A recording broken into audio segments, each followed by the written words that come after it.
안녕하십니까 여러분, 압구정 수달입니다. 구현대 아파트는 1:1 재건축을 기조로 한다라고 하는데, 우리는 그렇게 갈 것이다 라고 하면은 과연 1:1 재건축으로 했을 때 혹은 일반 분양으로 했을 때 어떤 부분이 장점이고 단점이고, 그 소유자 역시도 또는 매수를 생각하는 사람 역시도 그 부분은 좀 고려를 해야 될 것 같다라고 하는 부분에 대해서 짚어드리기 위해서 영상을 제작했습니다.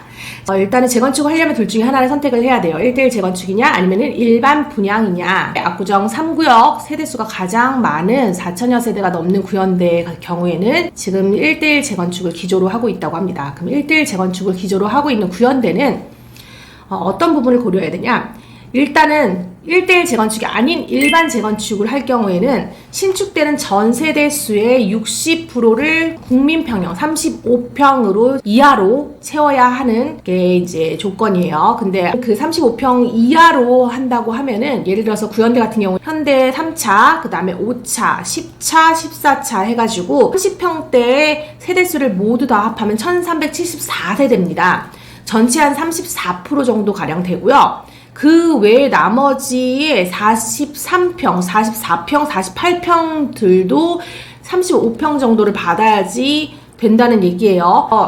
요거는 가격 불문, 이유 불문하다고 하니까 요 부분에서는 쉽지가 않겠죠. 43평, 44평, 48평이신 분들이 35평을 받아야 된다. 분명히 반대 의견들이 많으실 거예요. 그래서 1:1 재건축으로 그대로 가자 라고 이제 기조를 세우고 그쪽으로 가려고 하는데, 요 1:1 재건축은 시행령 제9조 2항의 내용대로 조합원에게 분양하는 주택은 기존보다 작거나 30% 이내로 확대하고, 기존에 있던 것보다 확대할 때는 30% 이내로 확대를 하고, 일반 분양분은 85제곱미터 이하의 경우에는 60%의 비율을 적용하지 않는 거죠. 이렇게 될 경우에는 일반 분양이 별로 나오지 않습니다. 일반 분양이 별로 나오지 않는다는 얘기는 당연히 사업성이 별로니까 추가 분담금을 물 수 있는 상황이 높다라고 미리 알고 계셔야 돼요. 그러면 나는 추가 분담금을 물 확률이 높은 구현대 3구역의 1:1 재건 지역보다는 추가 분담금을 덜 물고 사업성이 나오는 다른 구역을 선택하겠다라고 하셔도 되고, 혹은 나는 1:1 재건축 그대로 유지하는 그 기조 그대로 갔으면 좋겠다라는 걸 원하신다면은, 현재 1:1 재건축으로 마저 지어졌던 그 지역의 아파트 자산 가치가 일반 분양에 의해서 재건축되었던 그런 아파트의 자산 가치에 대비해서 어느 정도 더 상승을 했나, 메리트가 있나 없나를 비교를 하셔야겠죠. 그러면 어떤 부분을 보시면 되냐면, 예를 들어서 여러분들 많이 들어보셨죠? 레미안 첼리투스 옛 이촌 렉스 아파트이고요. 2015년도 8월달에 입주했습니다. 재건축 전에 가구수는 460세대, 재건축 후에 가구수 역시도 460세대입니다.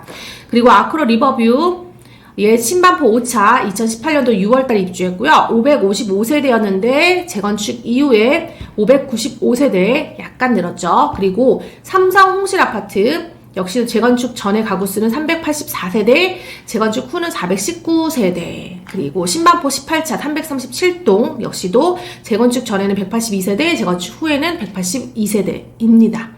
요런 아파트들이 1:1 기조로 갔던 아파트입니다. 이 아파트들의 현재 거래가와 일반 재건축되었던 아파트의 그러면 어느 정도 더 상승폭이 크고 선호도가 큰지, 그럼 추가 분담금을 더 물어도 값어치가 있는지, 1:1 그런 부분에 대한 사업성은 과거에 1:1 재건축으로 진행했던 아파트 단지들의 시세를 보시면서 가늠하시고 판단하시면 좋을 것 같다는 생각이 들어서 영상을 제작했고요. 또 다음 시간에 좋은 정보로 찾아뵙겠습니다. 감사합니다.